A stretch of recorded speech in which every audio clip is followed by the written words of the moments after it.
Welcome back here to the GioMoShow, your home for Oakland sports and beyond.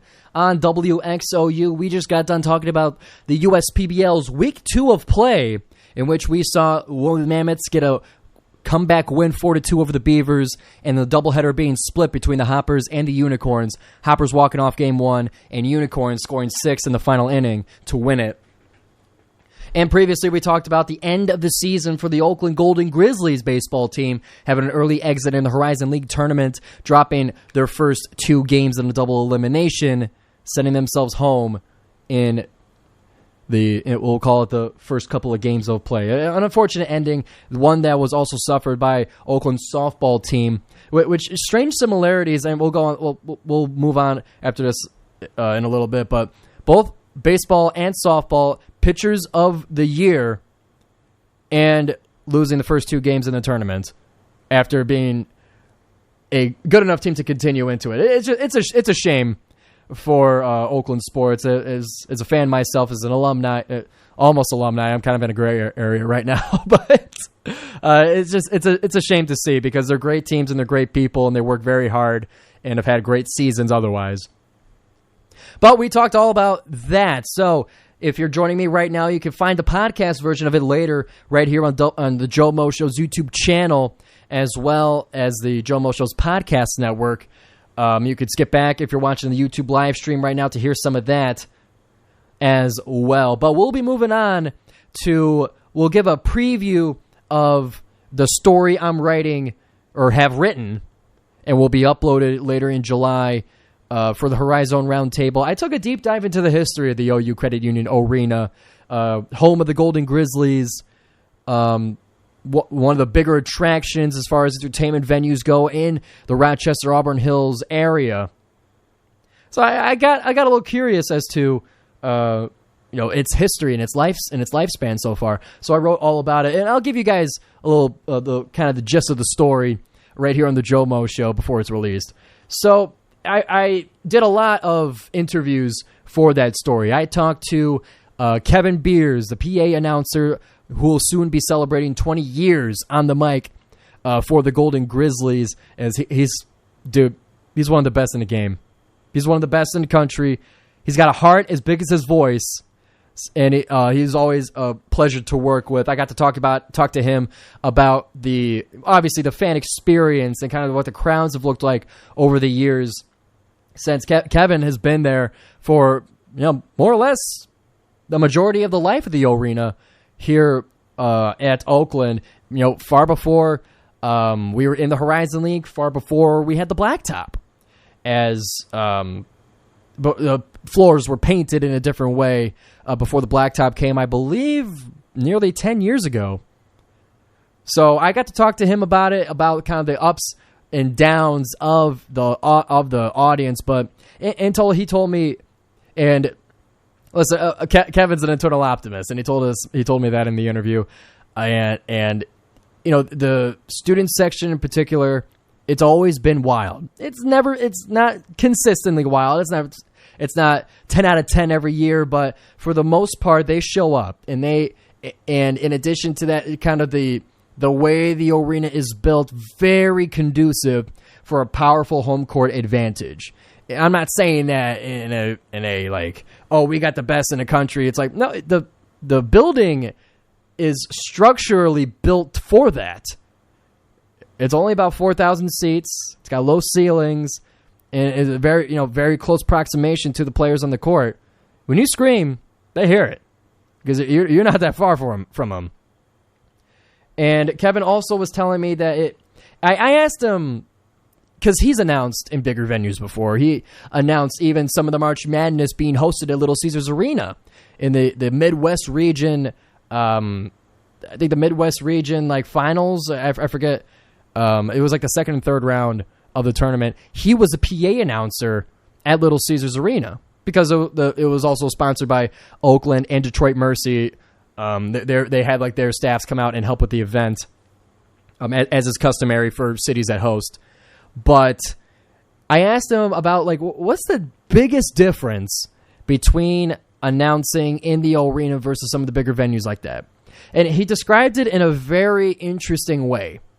where he said that in those bigger venues, yes, the number of people is greater, and yes, the attention it gets is greater, but it feels like a fishbowl where you're watching from afar, but all you can really do is kind of tap on the glass. There's not much interaction that the fans can have with the game, and he told me that's the biggest difference when announcing in the arena, is that it's not a fishbowl.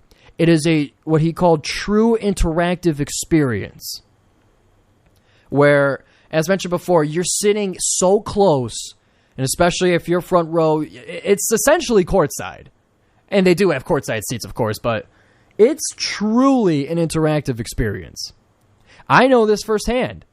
And if you guys follow me and know a little bit about me, yeah, I would call myself a super fan. I have been called a super fan. I like to agree with it, but I'm usually front row in the student section, and listen, players notice. And I'm not saying that as like, oh, look at me, look at the impact I have on the game. I say this in reaching out to you, the audience, as well. You guys also have a great direct impact on the game when you're in the arena because you're so close. Players notice. Players know that feeling of hostility and how close it is, and the low ceilings reverberating the sound. It's a difficult place to play. In one of my other interviews for this story, I talked to longtime Cleveland State Viking men's basketball star Jayson Woodrich, who recently will be transferring to Oakland this upcoming season for his 5th year. I thought, who better to talk to from an opponent's side about what it's like in the arena as the enemy, as the opponent. And he's had great games in the arena. He's shot 4 of 5 or 5 of 6 from 3 in the arena before. I asked him about that home crowd, and he says, yeah, it gets tough. The crowd, like, it hurries you up, and it's definitely something that when you're in the huddle, it's a point to make to quiet the crowd. It becomes a part of the strategy. And I also asked him about the reputation of it being a shooter's gym and how I learned that it was constructed purposely to be that way. He agrees with it. The darker colors, the nets coming from the ceiling, all of that is intentional for the arena to be a shooter's gym. The dark colors of the floor, even before the blacktop, it was all inside the arc, was like pitch black. Was like all inside the three-point line, so the shooters have a very easy time in the peripheral knowing if they're in or out to shoot a three. In the dark colors of the seats and the background and all that stuff, Jayson Woodrich told me that the depth perception is a lot better in the arena, and it's one of his favorite gyms to play in, to shoot in, because of things like that. And that leads me now to the interview that I had with Coach Kampe, because he was the acting athletic director at the time that Oakland was building the arena in 1997.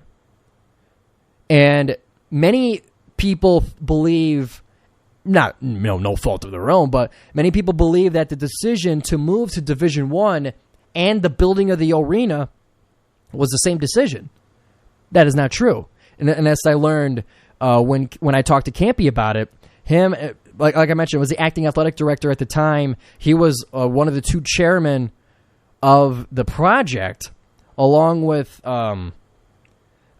forgive me, I forget the gentleman's name, but he was the vice president of student affairs and representing the rec center side of the construction. Because remember, the arena and the rec center are one building. The pool is the same. The pool is shared between the arena and the rec center, and many of the inner workings of the facility, like it's one big building. That was part of some of the reason that became difficult for a lot of people to find where the arena is, because they're expecting it to be a separate building than the rec center. And people ask me when they walk by, I'm like, no, that's the arena right there. So it was all one construction project, and I asked Kampe all about it. What were what were some of the decisions you had to make? What were some of the concessions you had to make for it? What was that time like during the transition because at the time it was 2 years to transition from D2 to Division I, or I guess just jump any division. But it was a 2-year process, and it was also that amount of time to build the arena. And there were some lean times back then.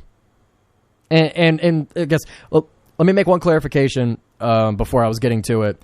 The decision to move to Division I, turns out, was after the decision to build the arena.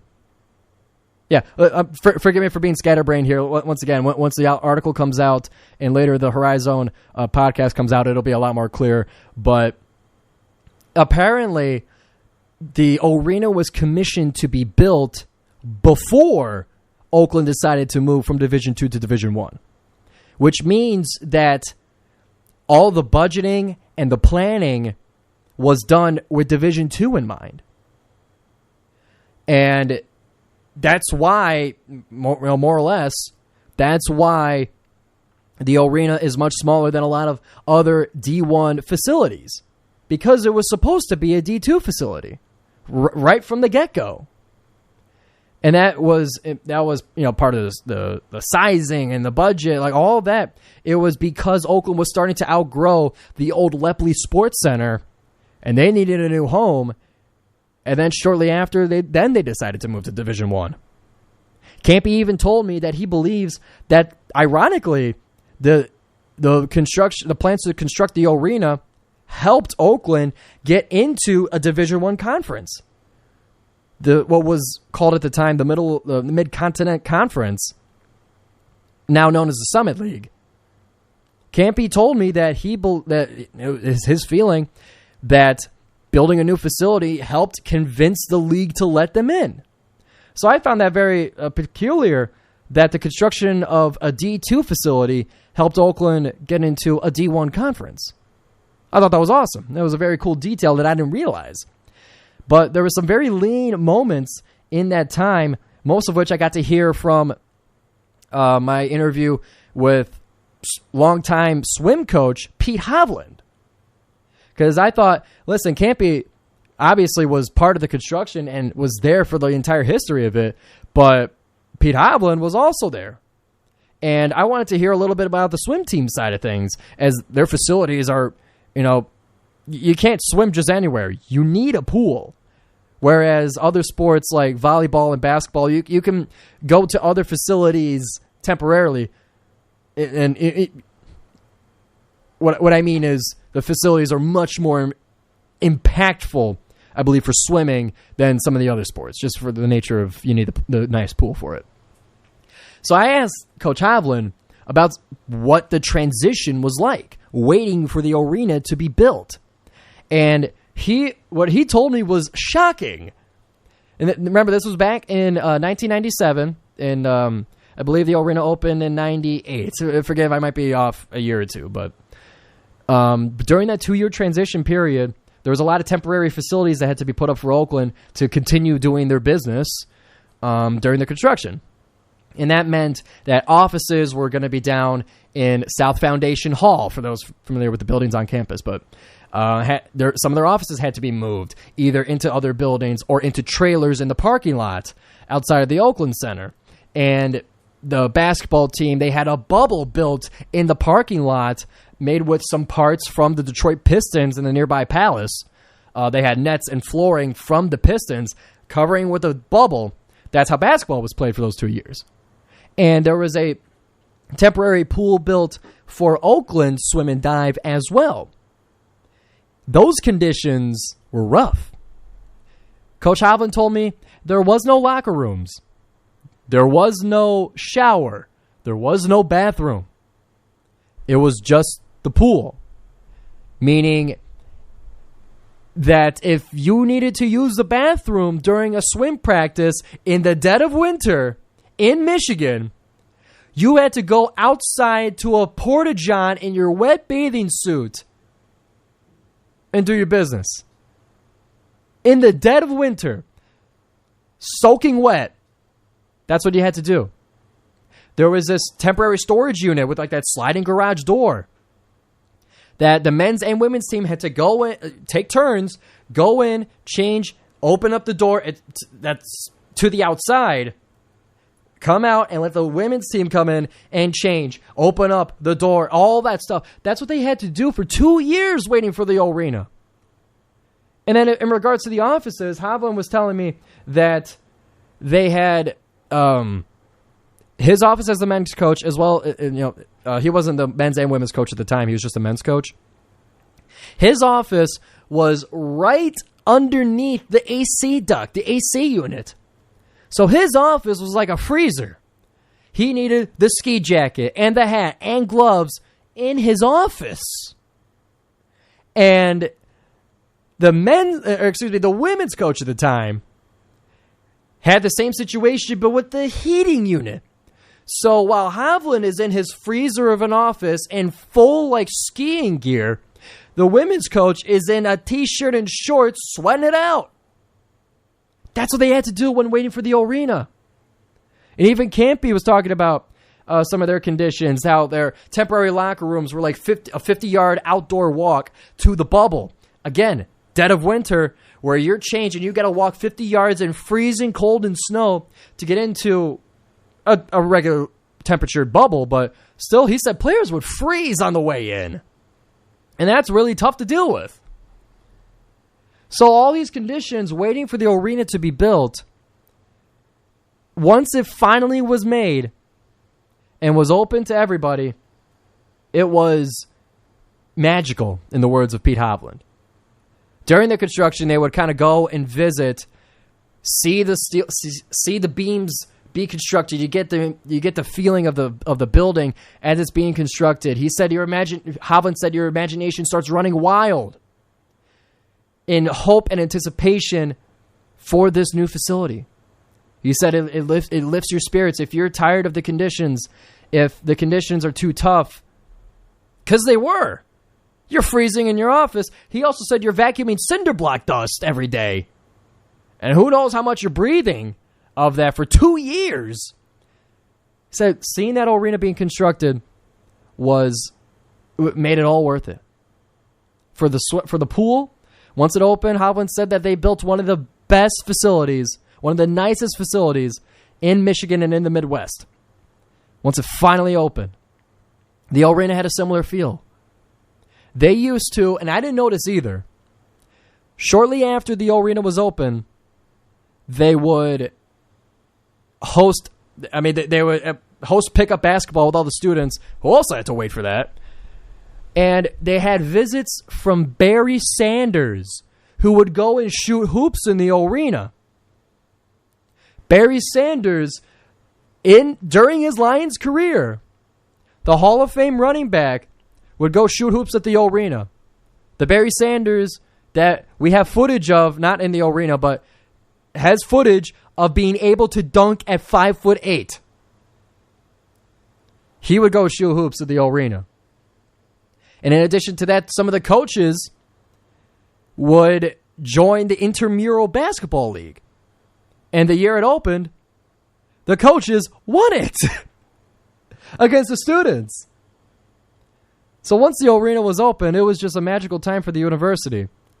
So now fast forward to now, the new naming deal to make it the OU Credit Union Arena, my final interview, and I didn't even get to feature it in the story, was with Steve Waterfield, the current athletic director of Oakland University. Asking him about not only, and we're running out of time here, unfortunately, but so I'll have to speed up the rest of the story here, but in addition to the new money coming in from the naming deal with the OU Credit Union, that is 10 years, $5 million, in addition to that and what opportunities that opens for the athletic department, they're opening now a new practice facility that will be set to open for strict practices this December and will be fully operational by the end of next June 25. I talked to Kampe about a little bit of that as well, what they needed and what it provides for them. But talking to Waterfield, he told me that now the schedule is a lot more open in the arena as a venue. It doesn't have to be shared between games and practices of men's basketball, women's basketball, and volleyball. Now it'll just be volleyball that'll have their practices and their games there. Meanwhile, the basketball team will have all of their practices in the new facility and then just games in the arena. So that's two teams' seasons of practices now off the schedule of the arena. Now they have the opportunity to host entertainment events like concerts or conventions, or they have a lot more opportunity to make the arena, I say this in my words, to make the arena the new Palace of Auburn Hills. Because the old one's gone. Thanks, Tom Gorse. But now the arena has the opportunity to be the new center of entertainment for athletics and otherwise in the area. More people coming in. More people, experiencing the university. Even if it's not for a game, they get to come here and see what Oakland is all about. So there's a lot of new things going on. And in addition to the beautiful signage that they put out at the arena, I thought it was such a great touch to add that signage, to see somewhat of a visual separation between the rec center and the arena, and to make it more of a spotlight on campus. You see the sign. It's the arena. They're eventually going to have a digital one that'll have the game schedules constantly updated and other event schedules so that you know what's going on in that now labeled building. So I think the arena is in a new era that is going to pick up right where Oakland men's basketball left off in March Madness, and it's going to be a lot busier in the coming years. I'm stoked for it. I'm very excited for it, and I'm excited for this story to come out later at the around the end of July is when this story will be released, and when me and HoriZone RoundTable's Bob McDonald will be recording our accompanying podcast. It'll go a lot more into detail, a lot more organized detail than the rambling I did for this edition of the GioMoShow, but either way, I'm looking forward to that, and looking forward to now the next week's edition of the GioMoShow. As we have reached 1 o'clock, we're out of here in just a moment here. For next week, look forward to week 3 of the USPBL as my Diamond Hoppers will continue their ascent to first place. We'll also be looking back at what should we start with? Let's start with volleyball as our season review to start off the summer of Oakland sports in review. So we'll be going over volleyball's season, their trip to the HoriZon League tournament. In addition to that, we'll talk more about the NBA Finals. We'll actually get the basketball segment in this time. I didn't have time for it today. And we'll have all of that for you and more coming up next week here on the GioMoShow, your home for Oakland sports and beyond. 88.3 FM WXOU, Auburn Hills, Michigan, Oakland University. We will see you next week, everybody. Giovanni Moschieri, out.